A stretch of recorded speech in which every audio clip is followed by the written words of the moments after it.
জ্বালানি তেলের মূল্যবৃদ্ধিতে বাস ভাড়া বাড়ায় ভোগান্তি বেড়েছে দূরপাল্লার বাসের যাত্রীদের।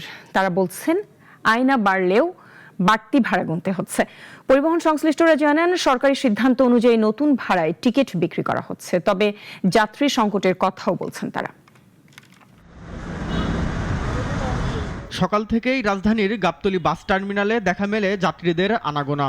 কেউ টিকিট কাটছেন, কেউ আবার নতুন ভাড়ার তালিকা দেখে হিসাব মেলাচ্ছেন।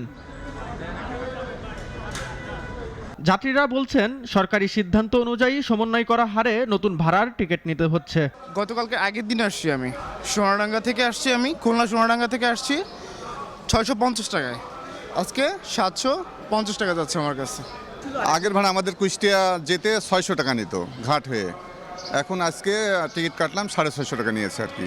ঢাকা থেকে নিয়মিত বিভিন্ন জেলায় যাতায়াতকারী অনেকেই বলছেন, আয় না বাড়লেও তাদের জন্য এই অতিরিক্ত ভাড়া এখন বাড়তি চাপ হয়ে দাঁড়িয়েছে। 100% হ্যাম্পার, কারণ দেখেন আপনার প্রত্যেকটা পণ্যেরই ঊর্ধ্বমুখী, মানে মানুষের তো আর ইনকাম বৃদ্ধি পাচ্ছে না, বরং ইনকাম কমে আসছে মানে ইনফ্লেশনের কারণে। তো সেই ক্ষেত্রে ভাড়া বাড়া তো আসলে নাগরিক জীবনে একটা বড় ধরনের হ্যাম্পার।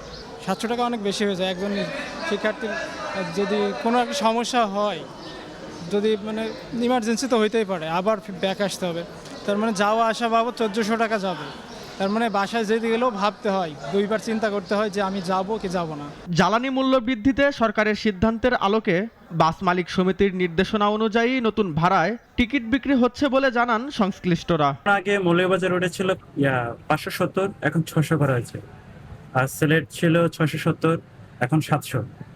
সুনামগঞ্জ ছিল 800 টাকা, এখন বর্তমান হচ্ছে 850 টাকা। অন্যদিকে কেউ কেউ বলছেন, যাত্রী কম থাকায় সিট পূরণ করার জন্য নির্ধারিত ভাড়ার চেয়েও কিছু টাকা কমে টিকিট বিক্রি করতে হচ্ছে। এসএসসি পরীক্ষা চলে, তেল সংকট, বিভিন্ন সবকিছু মিলেই এখন যাত্রীরা অনেক কম, যার কারণে আমরা এখান থেকে 14টা ট্রিপ ছাড়তাম, এখন 7টা, 8টা, 9টা এরকম চালাই। যে যাত্রী না থাকার কারণে সরকার 11 পয়সা করে পার কিলোতে ভাড়া বাড়ানোর কারণে আমরা সেই বাড়তি ভাড়া নিচ্ছি না, নির্ধারিত যে ভাড়া আছে তার থেকেও ভাড়া কম নিচ্ছি। সব মিলিয়ে বাসের বর্ধিত ভাড়া প্রভাব ফেলতে শুরু করেছে জনজীবনে।